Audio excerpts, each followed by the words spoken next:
Welcome YouTube, it's Shober here, and we are finally back with some Path of Exile 2 videos. 0.5 came out a couple weeks ago, huge new update, last big update, right? Last big league update before full release. So from here on out, it's just like a 6 or maybe a couple extra months long stretch all the way to the finish line for full release. But this update has been a lot of fun, tons of new content, great fun new ascendancies to work with, lots of new skills to work with as well. So I've been having a ton of fun with it. We started with a Spirit Walker, tried a couple funky, janky homebrew builds. I had fun with it, but I kind of hit a wall, and I, realized I kind of hit the ceiling on what I wanted to try already anyway. So we decided to move away and hop onto the hype train of the Gemling Legionnaire. Now, the reason the Gemling Legionnaire currently is so popular is because it got a rework, and one of the new ascendancies gives you additional effects to skill quality. So if you're not very well aware, skills basically used to, have an additional effect you could unlock if you gave it quality. By default, you can get max 20%. This one's not maxed out right now, so that's a bad example. But here we go. Default, you can get up to 20%. I have 6 extra on top of that. But basically, it gives you additional, modifier or an effect on your skills. So, for instance, Ancestral Cry gets extra duration per endurance charge consumed. Cool. But with this ascendancy, now you can unlock another line that's light blue that gives you just additional effects. So it doesn't replace it, it just makes it stronger or completely changes how the skill works. So in this case, Ancestral Cry just gives you a more fire damage buff. That sounds excellent. And so most skills have this, not every skill has it, but most skills have it. People have been testing out a ton of different creative ideas with it. And it caught my eye because, you know me, I like to use skills that everyone considers bad, and I figured, well, if everything's getting changed or buffed, surely now the bad skills are at least decent. And one of the things I've always liked in Path of Exile 2 is Trail of Caltrops. So this is a spirit gem that basically drops a bunch of Caltrops behind you whenever you dodge roll. And there used to be a couple builds that used it with bleed, but usually that involved spear field on the, huntress side with the spear and crits and bleed. And I've tried that before, and it's fun, but I figured, hey, maybe this can allow Caltrops to become the main skill. Now, lo and behold, Caltrops is not the main skill in this build, because the original idea I had was going to be around bleed, again, with physical damage, because Trail of Caltrops gets an additional effect that gives it a multiplier to physical damage. That was going to be huge for me, and tying it with Rain of Blades, which triggers off of projectile attacks, and then it can pin them, which means that they get, extra bleed damage if you take the passive node. There was this whole idea. It worked pretty well whenever it did. I tried it on a couple bosses, and it was cool. You had blue lasers falling down from the sky. But the problem is Rain of Blades is currently buggy, and because it's a buff skill that then triggers the attack, and any time that you had a status change, you drank a flask, your charm got active, one of your motes disappeared because you got hit, and you're a Gemling Legionnaire, Rain of Blades would just get canceled. And so while whenever it did work on bosses, it was cool, 90% of the time it was constantly getting canceled while you were mapping, and so that was annoying and frustrating, so we gave up on that. So what did we do? Well, I heard everybody talking about Brutus's Lead Sprinkler, which is a one-handed unique mace that has a trigger skill attached to it, and hits with this weapon have a chance to trigger Molten Showers, which basically turns, creates a little mini volcano on hit. And so I thought, okay, well, Caltrops are hits. All right, let's see if we can make this work. So here we are. So the basic idea of this build is that you dash, you dodge roll, and then you drop a bunch of Caltrops. They will then, the enemies will step on it. They will then activate Molten Showers through your weapon, and that pop out a bunch of little, volcano fragment things. And then they will drop, and they'll do AoE damage. And then on top of that, we will have Repulsion, so that there's a chance for those hits to now also create mini shockwaves that can then potentially infinitely loop into the Molten Shower. It's generally not going to infinitely loop because we're dodge rolling away, and Repulsion is being used in Blasphemy as an aura. So you're not going to see it always chain, but if there's like a bunch of enemies and you kind of have to circle around them for a little bit, you'll see it going off pretty frequently, and if not, you have your Caltrops there anyway. Before we get started, we should note that in your input in the options, you can bind a key to dodge only now. This is a new addition in 0.5. Before, once they added sprint, if you ever pressed spacebar and you held it, you would just be in sprint mode, which meant that if you got hit, you would be instantly heavy stunned. So sometimes you would hold on to your spacebar too long, you'd sprint for like half a second, you'd get hit, and then you get heavy stunned, and then you would be mad and probably quit the game. But now you don't have to worry about that, because now we have a dodge only button. This also means that you don't have to tap your spacebar to activate the Caltrops anymore. You can just hold a button and it'll just constantly dodge roll because that's the only thing that keybind does. So I have it on right click just because that way I don't have to worry about pressing any buttons on the keyboard when I'm just normally mapping. I can just use my mouse only. The only thing you should watch out if you do right click, definitely don't do left click because left click is used for everything. But the problem with binding that is dodge is basically coded to like cancel out anything you're doing. Like if you're trying to use anything with it, it will just cancel that action out and it will prioritize the dodge roll because it's an escape tool. So for instance, you have to right click on the Atlas on PC to save that map as a favorite. If you have it to dodge only, it'll just dodge and close the Atlas. So maybe use a different one if you find that annoying. Use a different key on your keyboard. But whenever I have to do that, I just rebind it real quick, and then I'm back to just holding right-click for mapping. So that's the general gist of it. You dodge roll, they hit the Caltrops, and then it just pops out a bunch of volcanoes. They get hit by repulsion, etc., etc. The other unique thing about this is I have these gloves that reverse knockback, so instead of pushing them away on repulsion, it actually sucks them in so that they're getting hit by more molten showers. But I'm pretty sure this is unnecessary. It's just for the concept of it. I don't think you need it, so feel free to test that yourselves if you don't have those gloves. Let's jump into the nitty-gritty of the build then. Just note that most skills will have an additional effect. If you don't see it on the first page, it's oftentimes on the second page of your skill. So for Caltrops, it's on the actual Caltrops page. Even the main quality effect actually is here. So this one gets more physical damage, things like that. But for instance, weapon skills don't have that. So not everything is going to have it. Ignore the Mace Strike. We don't use that anymore. Forget the support gems. You don't need that. But Molten Showers, this is your main damage off of your weapon, right? This is that trigger skill. So we want multi-shot. We want more projectiles to come out. These are AoE as well. So the more projectiles, the more damage. That sounds great. Then we have a bunch of support gems that will boost the fire damage because it converts, 80% to fire by default. Then we're going to have some other things that convert fire damage as well. But, Elemental Armament 2, Fire Attunement, and then Fire Penetration. Obviously, if you have Rocket Dust Flow or if you're using something like Sacred Flame in your offhand instead of a shield, you won't need that. Retreat 3 is the last one. This is a support gem that boosts your projectile damage if you've hit them with a melee skill recently. And we're going to have ways to constantly apply melee hits down the road, so that's how we make sure that we get the extra projectile damage. When you're normally mapping, this won't be active all the time, but you also shouldn't need it all the time.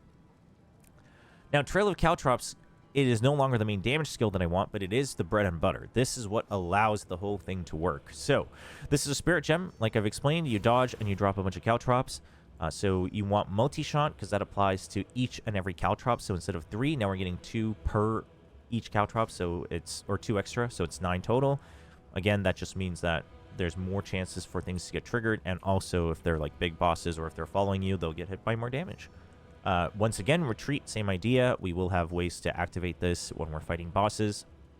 And then instead of damage, we're going to have this break armor. So it doesn't break armor by default, so you need armor break. We have armor break 3 to maximize the base damage to armor break conversion. And then we have Uryx Smelting. You do not need the lineage support, but it's very cheap, so you can probably get it. But you can just have Armor Demolisher 2, which also just gives the same last line. Supported skills break 70% more armor. Uryx Smelting just gives you also a permanent debuff on the enemy once you break their armor, and they take 5% increased physical damage. Again, it's not necessary. Most of your damage is fire, but also some of your damage is very, very minusculely physical. So, I mean, listen, if it's free, you might as well take it. And then we have Stun here as well. I haven't tested it once I got more of my passive tree without the support gem, so I don't know if it's fully necessary. But we don't have any other skills that are like applying a lot of stun conversion as well as stun modifiers, or ratios. So figured we just have this. It has been feeling really good. I get stuns pretty easily on bosses, and so it's just a nice to have. Blasphemy. This is another important one because it allows repulsion to now turn into an aura around you. Oh, I should note, Trail of Caltrops, by the way, alternate gets you more physical damage, which means more damage converted to armor break and stun as well. Now, Blasphemy, this is why I remembered it. It gets an additional effect from the Gemling Ascendancy, where it basically mitigates some of the magnitude loss on your curses. So, normally, by turning your curse into an aura and not having to apply it all the time, your curse now becomes weaker, by a lot, actually. But now, if you have the Gemling Ascendancy, it mitigates that a little bit. It's not fully covered, but, it doesn't make it as weak, so that's always nice to have. So then we put in Repulsion. This is a Kalguran spell, so normally it would use Ward, but since we have it slotted into Blasphemy as an aura, it's not going to cost anything. And so enemies around you will have fragility, and then if they get hit by anything, it'll trigger a little explosion, and normally it would knock them back. But for me, I have reverse knockback, so it sucks them in. It just means that it maximizes the chances of them being hit by all the molten showers. So we have magnified area to make sure that the blasphemy area is bigger, as well as repulsion on top of that. And then we have thorn skin. So blasphemy also helps us slot in thorn skin instead of having to use a slot on it for caltrops. We can add it here where it increases thorns damage for your entire character. And guess what? Caltrops is changed by increases and reductions to thorns damage. So it's just a nice boost. Again, it just means that the armor break is actually really smooth. This does cost 40 spirits, though, so just keep note of that. It's not a multiplier, right? It's not like a cost multiplier. It's just straight 40 extra spirit. Then we have 2 war cries. Ancestral Cry, whenever you ignite, you gain glory. We're going to ignite all the time in molten showers. Then you can turn into an avatar of fire. And while it ancestrally boosts slams and everything else as well, the most important thing is it gives you volcanic steps. As you're traveling, you will slam the ground around you, dealing damage to nearby enemies. Dodging is traveling, so this basically turns your dodge into now a mini stampede that has mini shockwaves along the way. This also converts all damage to fire damage. Volcanic Steps does fire damage. It counts as a slam, and guess what? As a Gemling Legionnaire, you also just get more fire damage as a buff, so it's really, really good. So even if you're not like using it on the boss, honestly, sometimes even if you're not chaining it with a Forge Hammer, if it's online and you still know you have plenty more of the map to go, you can just activate it and just get more damage on your dodge roll, which will also drop Caltrops, but you'll damage them along the way with your Stampede, and it's just a handy dandy skill. Seismic Cry is here just as another war cry to be able to activate Forge Hammer, but also it makes it easier to stun enemies. So since, again, we don't have a lot of stun, we're converting as much as we can. Seismic Cry means that we don't need to fully stun them on the stun bar. You just have to prime them, which for bosses, it would be 70% of the bar. And then you just activate Seismic Cry. They get heavy stunned. We have Blind on here just as a mini defensive layer, but just remember that this normally knocks people back. So if you're following my equipment exactly, it'll actually pull them in. So that doesn't work as a defensive layer, but Blind will. And then cooldown recovery matters here. I have, for Ancestral Cry, sorry, I skipped over this. I have cooldown recovery here. I don't think I need that, so let's actually just take that out right now. But magnified area, obviously more AoE, and then more fire damage. I can probably put in Fire Pen here as well, just to maximize its damage. But Seismic Cry, magnified area, blind, and cooldown recovery. Forge Hammer. If you've never used this, you throw it on your mace. It counts as a slam. You could pull it back and throw it again, but you could also walk up to it and War Cry, and it now turns into a spiral of fissures. So basically, the idea is you throw it down, and then you use a War Cry, ideally Ancestral Cry if it's ready. It pops it into a bunch of fissures. Those fissures get active whenever you slam them. They activate again, so they keep blowing up in lava. And what did I say? Volcanic Steps is a slam. So you throw it down, right? You activate it, and then if you have Ancestral Cry, you dodge around it, and these would constantly be popping off as a bunch of just lava fissures. And then you'd also be dropping Caltrops. You'd be stomping them with your Volcanic Steps. It's a lot of damage. You melt bosses once you have that combo ready to go. So here we have Rapid Attacks 2 just to throw it down faster. Fire Pen again. And then Fire Attunement, and then Fist of War 3, because this boosts the effective Ancestral Boost, which actually gives you more damage on slams, and then also increased area of effect. We don't care that it's 14 seconds, because we're not using this often anyway. And this is a melee and a slam, so it gets more damage, it gets more AoE, so it's just a perfect support gem here with the way we're using it. Shockwave Totem is here in case you don't have Ancestral Cry ready. You can still activate this with Seismic Cry. And then you can put down a Shockwave Totem, which is a slam, and that'll activate the fissures. It's also a melee, so even if the Forge Hammer isn't ready or it's not hitting them, if the totem is hitting them, that will activate Retreat on both of these as well. So it's a really, really nice looping cycle here of damage buffs. So for Shockwave Totem, you just want it to stay alive, hardy and reinforced totems. I have Rapid Attacks 1 just to make sure that it's hitting just frequently enough to activate Retreat support gems on my projectile attacks. And then the stun is just there, just so they stun faster. Leaf Slam is an escape tool for us, so the most important thing is Rapid Attacks 3. We don't care about the damage, you just want it to activate because we're actually using reverse knockback. There's a good chance sometimes we get too surrounded, and then you just say adios, and you jump out. We have Holy Descent just as a emergency layer for regen, but outside of that, use whatever you see fit. Now, the last two are a bit of a meme addition, but Sunder is here to convert fully broken armor into sundered armor. Now, I believe the sundered armor should also apply to fire damage if you have the passive node that makes fully broken armor apply to fire damage, because it says modifiers to fully broken armor also apply. It doesn't say like magnitude or increase reduction. It's modifiers, so it feels like it does apply, but I cannot confirm 100% if it does.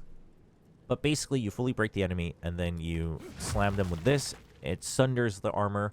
And now you get extra damage on top of the fully broken armor debuff. The only thing is when it ends, it takes away the fully broken armor as well. So if you're not going to instantly kill them in that one burst, or if it's like, let's say you don't have enough damage to burst down the boss and the armor, and they're armored, so it takes a while to break their armor, then it might not be worth it, because when it ends, if you haven't killed them, you're going to need to like re-break the armor, and that might take some time. So sometimes it's better to just keep them fully broken. I just have this here for the memes.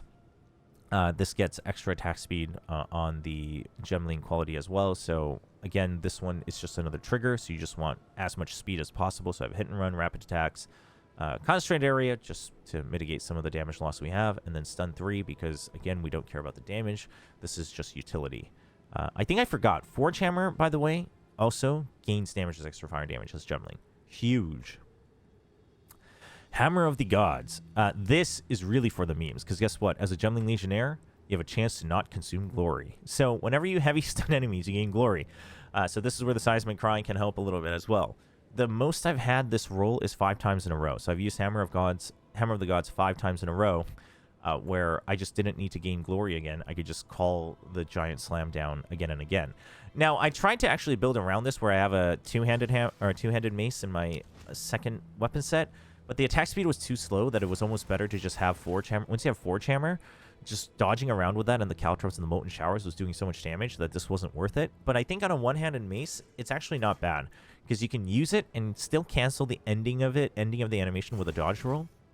And then if you roll the chance to not consume glory, you can just repeat it again. This also comes with Rage Forge. We get Rage off of Ignite, so it'll be doing more damage as well. So it's a neat little fun trick. It's not like a massive difference in damage as far as I can tell, so if you don't want to bother with it, you don't have to use it, but it is pretty funny getting to see how many times you can use Hammer of the Gods. So Rapid Attacks 2, Concentrate Area, Elemental Focus, and Rage Forged. When it comes to equipment, to run through it very quickly, Brutus Slit Sprinkler is obviously necessary because you want to trigger that. You want to be stacking strength with this. You do not care about the attack speed, so the attack speed can be low. And the physical damage is nice. I wouldn't Rune Master it, personally. Rune Master changes it into all fire damage, but lower total damage. But we do have some things that would want the physical damage, like Caltrops and the armor break. So I think just leaving it as is good. And so then maximizing the increased physical damage would be nice. The strength is definitely important, because if you can get 25 off of this, that's already just a default 5% chance, and 5 to 10 added attack fire damage gets you closer to the max strength that you want. You're gunning for 500 at least. You could get more if you just want more added damage. So that's there. And then for me, I'm using Chernobog's Pillar. I think you could use Sacred Flame, but that means you do have to stack more int to be able to use it at all. So I don't know if the trade-off is worth it there. I haven't crunched the numbers, but I've been using Chernobog's Pillar and it's been fine. It actually makes the defenses a lot easier to manage, and then it still gives you a little boost to your fire damage per chance to block, so that's been nice. Outside of that, my armor pieces currently are Rune Masters, because I was testing things out with Rain of Blades and using Ward, but we are not using Ward anymore, right? Repulsion doesn't use Ward because it's now slotted into Blasphemy, so do not Rune Master your armor. Just use them as is. Get as much armor as possible on your armor pieces. And so after that, just make sure you're balancing out your resistances. Make sure you get a lot of armor applies to elemental damage as well, as much as possible. And then whenever you have a slot left, you should be gunning for strength. We are strength stacking, so you want as much strength as possible. You want spirit somewhere, so body armor, amulet, wherever else you can get it. I have it on my amulet because we do have, I mean, I have an awkward amount of 32 left over right now, but especially with Thorn Skin, you're going to need the extra spirit. So get that, and then of course balance out your resistances. For runes, again, I have a ward rune here. Ignore that. Use defensive runes. And then for rings, definitely getting some lightning damage to increase the damage they take by being able to have a chance to shock them, especially on bosses. I think that's nice. You can do the same thing with cold damage and freeze, but I've just been doubling down on so much fire damage that I just figured the shock itself would be good enough. Again, wherever you can, you should get some strength. On the rings, if you can, you should get increased fire damage, because majority of your damage is fire. And then, again, resistances, belt to balance out resistance. And then Empire's Grasp, again, I don't think it's necessary, but I was just tinkering with ideas. I figured maximizing the number of hits I can get with Molten Showers and Caltrops would be good, so drawing them in instead of pushing them away. But I don't think it makes a world of a difference, so I don't think it's necessary. But if you do, I mean, it's nice, right? This is a strength-based, armor-based equipment anyway, so that's good. It also gives you an increase to global physical damage, so it helps make sure that your Caltrops are getting that threshold of armor break and stun that you want. But honestly, it might even just be straight up better to get rare gloves that have like added flat damage. And then you just get easier resistances. Decree of Flight is the other unique boots that I have on. I used to use Beetle Bite, even when I was using Brutus's Lead Sprinkler for the increased Thorns damage. But the more I thought about it, if I'm not using Caltrops, basically because obviously increased Thorns damage, again, affects your Caltrops. But if I'm not using Caltrops as a main damage source, this felt like it was a wasted slot, because the only thing was the increased Thorns damage, right? I'm not using Dexterity, I'm not using Intelligence, I'm not using Evasion Energy Shield, I'm not using Bleed, so all of it seemed wasted. So I finally switched over to Decree of Flight, because this, first of all, starts with armor and Energy Shield, but you get some armor on it, and also it has faster dodge roll, right? So it's not the distance that changes. Distance is changed by either movement speed or something that gives you straight up extra meter on dodge roll distance, but it's faster. So if you have Beetle Bite, it's ever so slower, right? But once you have Decree of Flight, a little bit. You can definitely tell. So that's essentially your attack speed when it comes to Caltrops. So it just allows you to activate them more frequently. And then it also makes you float and have wings when you dodge roll, so that's cool. The reason I don't use something like this that extends your dodge roll distance on top of that is I felt it got a little hard to control when you're trying to like circle around a single enemies like bosses. And also, since we're using things like Blasphemy in that aura for repulsion, and we're using Caltrops, so we actually want as many Caltrops on the way. So sometimes if there's too many enemies, I'm like zigzagging as I go. So if I'm just going further away from it, I found out that it got a little bit trickier actually. So I don't have it, but hey, if you just get so much more strength that you're doing so much damage, then yeah, maybe it won't matter. Last but not least, taking a look at the passive tree. Taking a look at the Ascendancy first, I can't imagine doing the Ascendancy tree any other way, because here's the thing. You want 4 points all the way up to Advanced Thaumaturgy. You need this, right, for all the extra quality and all the extra fire damage that we're getting. Okay, cool. That's locked in. And then you want to stack strength, so you just don't want to have to worry about other requirements. So we're going to get adaptive capability, because for instance Caltrops is a dex based skill, but now we can just fulfill it with strength, so that's nice. So now you really only have 2 points left, and you're not going to go all the way here because it actually decreases your attributes. We don't care about the inherent bonus, we care about the actual attribute itself in strength, so we don't want that. You get gem studded. We're not using skills that really have much cost, and we don't have any penalty from using skills while moving, because actually we're just dodge rolling, so that doesn't matter. And so then the only other option is bolstering implants. It's actually not bad, because with this version you're actually using so many strength-based skills, right? Ancestral Cry, the War Cries, Forge Hammer, like everything other than Caltrops. So it is kind of nice. It gives you extra +2. It also gives you 2% quality along the way. So that is an option. I haven't actually run the numbers. I guess maybe there's a world where I just feel like this is a lot of extra fire damage that we're getting through the quality. But maybe there's a world where getting integrated efficiency is better, but I feel like that's wasted. A lot of people don't like Virtuous Barrier because it takes so long to activate, but since we're dodge rolling from the get-go, you actually have a decent defensive layer by default. And so, I don't know. I found that I always have like good stacks off of this, especially since we're going through a lot of strength as well. So you just get more maximum life. So it is nice to have. Going to the rest of the skill tree, this is what it looks like in general. I'll have a link down below with what it should be looking like currently. I'm only at level 92, but, you know, we're getting there. So I have some level of int to make sure that I can wear my boots. So that's just the basics of it. Some key clusters, obviously one-handed weapon clusters for increased damage on both sides. That's always nice. And then we have these, which is important. Gives you extra fire and attack damage, but also gain rage when your hit ignites a target. And every rage also increases fire damage, not just physical damage. So this is nice. I have Sudden Infuriation, which has a chance to maximize your rage. Now that I think about it, the only time I would lose rage, outside of obviously time passing as well, is using Hammer of the Gods. So this might not be necessary. It might be better to just get extra damage somewhere else. And then on top of that, this is another important one. You get these armor break nodes building into the Molten One's Gift, which this is what changes or allows fully broken armor to also apply to fire damage taken hits.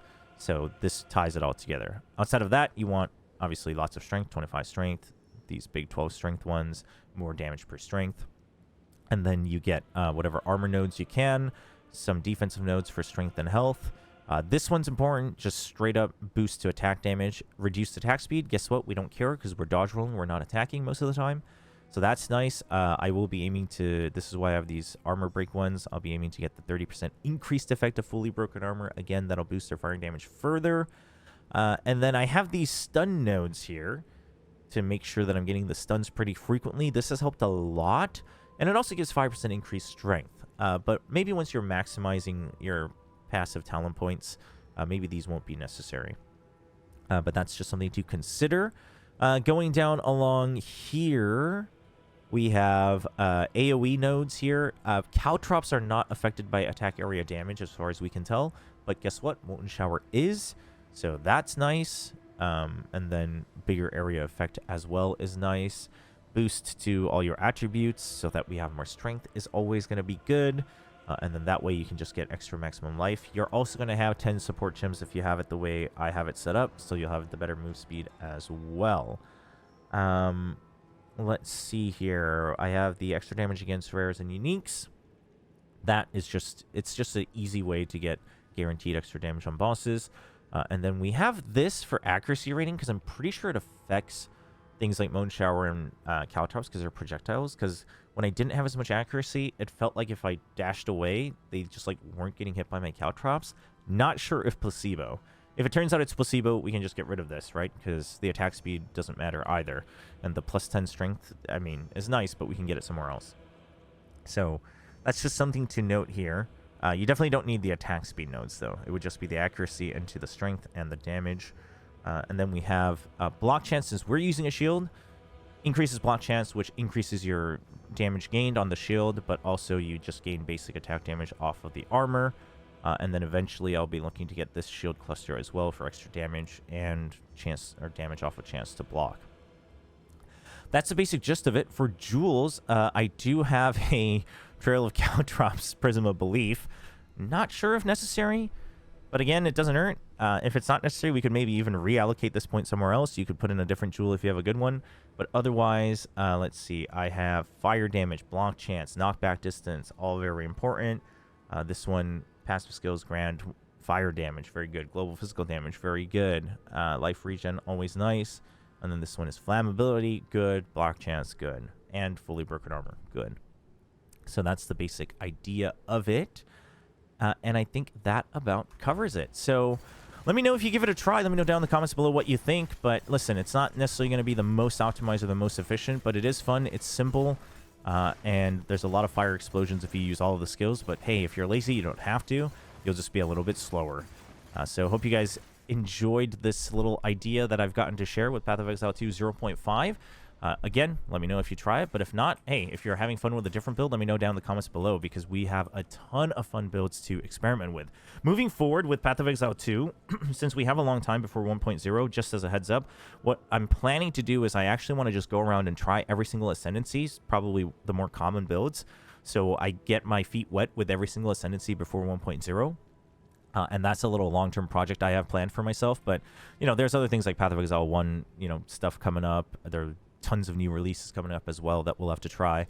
So that will just be kind of a slow burn long-term project, but stay tuned for that as well. Of course, if you want to catch us or if you want to try Path of Exile 2 and talk about it, you can join us during the stream or on our Discord. I'm streaming on Twitch and YouTube, but just note, YouTube streams are on my main channel at Wochobra, so I'll have that linked below as well. And if you've watched all the way to the end here, we do have a couple keys to give away for Path of Exile 2. So if you haven't had a chance to check it out and you would like to before full release, check out the description below for a link to join the giveaway. I'll draw the winners in about a week's time. And then hopefully you'll also have a chance to check out the game. So that's going to be it for now. If you enjoyed it, please leave a like on the video as well as subscribing to the channel. That always helps a ton. And I will see you all next time. Have a good one.